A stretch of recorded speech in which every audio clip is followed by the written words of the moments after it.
अस्सलाम वालेकुम dear all, welcome to stars academy Lahore Ghulam Qadir campus. कैसे हैं आप सब लोग? आज मेरा कोई भी फॉर्मल बातें करने का मूड नहीं हो रहा, लेकिन कुछ एक्सपीरियंसेस शेयर करूंगी उन बच्चों के लिए जो पीएमए लॉन्ग कोर्स को ज्वाइन करना चाहते हैं। काफ़ी ज़्यादा स्टूडेंट्स हैं इन कैंपस भी, हमारे अपने कैंपस में भी, और आउटसाइडर्स भी जो इन्फॉर्मेशन कलेक्ट करने के लिए कैंपस भी आते हैं, और काफ़ी दफ़ा हमें फ़ोन कॉल्स भी रिसीव होते हैं। तो इसके बारे में मैंने सोचा, आई वॉज थिंकिंग कि मैं किसी दिन बैठ के ऐसे ही एक रैंडम सी वीडियो आप लोगों के लिए बनाऊंगी, कुछ एक्सपीरियंस शेयर करूंगी और कुछ जो है वो आप लोगों के लिए गाइडलाइन भी हो जाएगी और कुछ थोड़ा सा तजर्बा भी हो जाएगा। तो सबसे पहली बात, पीएमए लॉन्ग कोर्स के लिए जो एक्सपेक्टेड है वो ये है, अक्टूबर में अनाउंस किया जाएगा पीएमए लॉन्ग कोर्स, और बच्चे उसके लिए काफ़ी ज़्यादा विलिंग होते हैं, वेट करते हैं। और आप कौन कौन जो है इसमें इनरोल हो सकता है? सबसे पहली बात, पीएमए लॉन्ग कोर्स को मेल्स 18 to 22 की आपकी एज लिमिट होनी चाहिए, ठीक है। उसके बाद समटाइम्स 17 to 22 भी हमारे पास जो है वो काउंट होती है। और उसके बाद अगर हम क्वालिफ़िकेशन देखें, मेल 17 to 22, आपके पास क्वालिफ़िकेशन की अगर बात की जाए, मैट्रिक, इंटरमीडिएट, ग्रेजुएशन, एज को आप लिमिट में रखते हुए, ये नहीं कि आपने ग्रेजुएशन कर ली है और आप जो है वो एज लिमिट क्रॉस हो गई है, तो देन ये चीज़ें इशू करती हैं। और आप अनमैरिड होने चाहिए, मैरिड की जो है वो इसमें गुंजाइश नहीं होती। उसके साथ साथ अगर ग्रेड्स की बात की जाए तो डेफिनेटली आपकी पूरी एक कैरियर हिस्ट्री में डी नहीं होना चाहिए, 2C ग्रेड्स नहीं होने चाहिए, और बहुत स्टेट फॉरवर्ड किस्म के जो है ना वो रूल्स होते हैं। हाइट आपकी 5.4 फीट होनी चाहिए, और अगर आप वेट की बात करें तो बॉडी मास इंडेक्स के अकॉर्डिंग आपका वेट जो है वो कैलकुलेट होता है। अच्छा, इसमें काफ़ी ज़्यादा क्वेश्चंस हैं।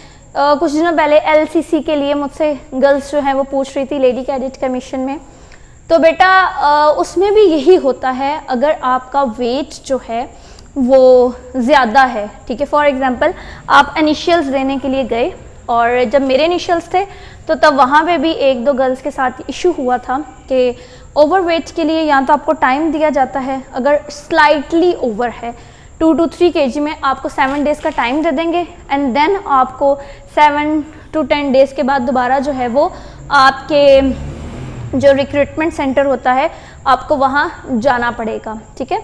और अगर आप उन 7 to 10 डेज़ में आपने अपना वेट जो है वो कम कर लिया है उतना माइल्ड, तो फिर आपको जो है वो क्लियर कर देंगे और आपका एसएसपी फॉर्म आपको इशू कर दिया जाएगा। और समटाइम्स ये भी होता है कि आपका जो वेट है वो आईएसएसबी सेंटर पहुंच के भी, क्योंकि इनिशियल मेडिकल जो है वो कंप्लीट चेक होता है, तो आपको अपना वेट जो है उसको कंट्रोल करना ज़रूरी है। डेफिनेटली आईएसएसबी आपका 1-2 मंथ्स के ड्यूरेशन में ही आता है, 50 to 60 डेज़ के ड्यूरेशन में, तो आपको उस सारी चीज़ों के लिए प्रिपेयर रहना चाहिए। Same with the case of PMA, stamina built up करें। इनिशियल टेस्ट भी मैं आप लोगों के साथ जल्द ही शेयर करूंगी। इनिशियल टेस्ट में क्या होता है, वर्बल क्या है, नॉन वर्बल क्या है, इंटेलिजेंस टेस्ट कैसा होगा, सब्जेक्टिव कैसा आएगा, और ये सारी चीज़ें जो हैं वो कितनी अहमियत रखती हैं। तो सबसे पहले आपका इंटेलिजेंस टेस्ट होता है। इनिशियल फिज़िकल टेस्ट, फिज़िकल में भी आप लोगों का क्लियर करना ज़रूरी है। आपका स्टेमिना जो है वो इतना होना चाहिए कि आप फिज़िकल टेस्ट को अच्छे से क्लियर कर सके। इवन अगर सर्दियां हैं, क्योंकि अब नेक्स्ट हमारा सर्दियों का ही डेफिनेटली हमारे पास बैच आएगा, तो आपको ये नहीं है कि हमें सुबह 7 बजे का बुला लिया अगर ग्राउंड में, डेफिनेटली बहुत सर्दी है, तो आप को अगर वो सारी सर्कमस्टांसेस को फेस करने के बाद वो 9 बजे टेस्ट लें हमारा, वो 10 बजे टेस्ट लें, तो हमें सारी condition, weather condition, each and everything के लिए रेडी होना चाहिए। इवन मुझे खुद अपना इनिशियल फिज़िकल याद है कि 7 बजे रिपोर्टिंग टाइम है, सख्त सर्दी में आप 7 बजे पहुंच जाएं, आपका जो फिज़िकल इनिशियल फिज़िकल है वो 9 बजे हमारा स्टार्ट हुआ था, और उस उतनी देर तक आप डेफिनेटली, सर्दी है, आपके हाथ पाँव वो अच्छे खासे मुतासर हो चुके होते हैं। लेकिन अगेन जिस टाइम पे उन्होंने कहना है कि आपका टेस्ट स्टार्ट हो गया है, रनिंग करें, तो वो आपको रनिंग उसी कंडीशन में, उसी वेदर कंडीशन को देखते हुए करनी पड़ती है। और अगर आपका स्टेमिना नहीं होगा तो आपके लिए ही इशू बनता जाएगा। फिर कुछ चीज़ें हैं जिस पे वो कॉम्प्रोमाइज़ नहीं करते। डेफिनेटली वेट पे अगर उन्होंने आपको 1-2 kg का मार्जिन दे दिया है कि आप ISSB तक उसको ओवरकम कर लेंगे, तो हाइट पे जो है वो कॉम्प्रोमाइज़ नहीं होगा।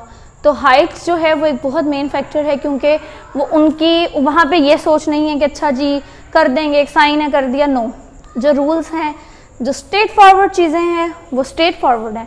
आपकी हाइट अगर ऑन इनिशियल मेडिकल टेस्ट ही नहीं मैच कर रही तो डेफिनेटली वो 2 महीने में आप नहीं करवा पाएंगे। और वहाँ तो जाते ही सबसे पहले आपके इनिशियल डॉक्यूमेंट्स की चेकिंग और इनिशियल जो है वो आपका मेडिकल किया जाएगा, उसके बाद आपको रूम अलॉट किया जाएगा। तो आप लोगों ने ये सारी चीज़ें अपने माइंड में रखनी है कि आपने इनिशियल कैसे देना है। इनिशियल की अगर आपको टेस्ट वगैरह का कोई इशू है या किसी दिन, फिर अगर इसी तरीके से अगर मेरे पास थोड़ा सा टाइम स्लॉट हुआ तो मैं आप लोगों से जो है वो इनिशियल टेस्ट के कुछ सेगमेंट्स, इंटरव्यू के सेगमेंट्स वगैरह आप लोगों के साथ जो है वो उसको लेके शेयर करूँगी।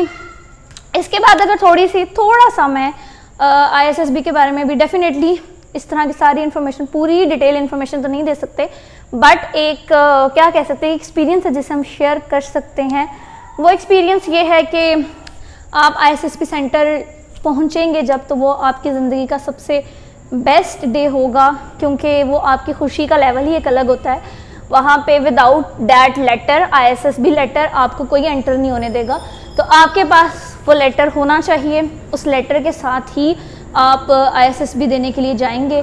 और आप ISSB देने जब जाएंगे, डेफिनेटली सबसे पहले इनिशियल स्टेज पे आपकी सामान जो है उसकी चेकिंग और सारा प्रोसीजर, फ़ोन अगर लेकर गए हैं आप या कोई भी ऐसी चीज़ है तो वो आपको सबमिट करवानी होती है। देन आपको उसके बाद सेकंड जो प्रोसीजर होता है डॉक्यूमेंट चेकिंग एंड आपका इनिशियल मेडिकल, जो मैंने आपको बताया है कि इनिशियल मेडिकल आईसाइट भी चेक होगी, आपका वेट भी चेक होगा, आपकी हाइट भी चेक होगी। उसके बाद आपको ग्रुपिंग की फॉर्म में आपके रूम्स अलॉट कर दिए जाएंगे और आपको रूम में भेज दिया जाएगा। देन जो आपके 4 डेज़ के टेस्ट हैं वो डिसाइड होते हैं कि आपने जो है वो सब कुछ, इवन आपके पहुंचने से पहले किसी दिन डिटेल में मैं ISSB का वो वाली डिटेल्स नहीं, ये डिटेल के किस किस तरीके के टेस्ट होते हैं वो आपके साथ शेयर करूंगी कि आपके पहुंचने से पहले आपका डेटा, आपका क्या कहा जा सकता है, किस दिन क्या टेस्ट होना है, किस दिन कौन सा वाला टेस्ट किस ग्रुप के साथ परफॉर्म करवाया जाएगा, ये सब चीज़ें डिसाइड होती हैं। ये एक पैशन है, ये जॉब नहीं है। अगर ये पैशन है देन ही आप इसको फॉलो करें, अदरवाइज आप इसमें नहीं सरवाइव कर सकेंगे या आपको सिलेक्ट ही नहीं किया जाएगा। सो अगर और भी कोई इन्फॉर्मेशन आपको चाहिए तो आप जो है वो ज़रूर हमें कमेंट सेक्शन में बता सकते हैं। अल्लाह हाफ़िज़।